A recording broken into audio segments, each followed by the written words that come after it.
Iran ইসরায়েলের যুদ্ধের কারণে ফিফা ক্লাব বিশ্বকাপে খেলা অনিশ্চিত হয়ে পড়েছে ইন্টার মিলানের ইরানি অভিজ্ঞ ফরওয়ার্ড মেহেদি কারিমির। ইসরায়েলি বাহিনীর অপারেশন রাইজিং লায়ন অভিযানে ইরানের উপর ক্ষেপণাস্ত্র হামলা চলছে। পাল্টা জবাবে ইরান চালাচ্ছে ক্রুর প্রমিস 3।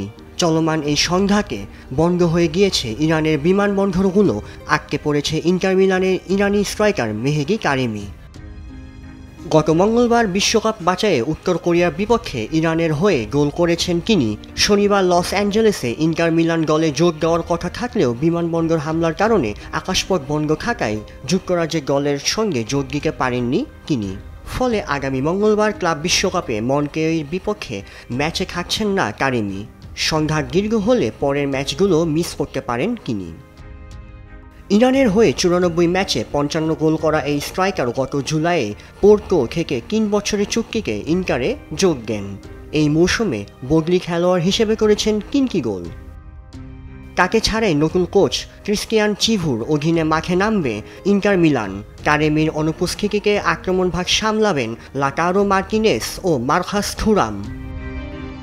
আকাশ কর্মকার, দেশ টিভি।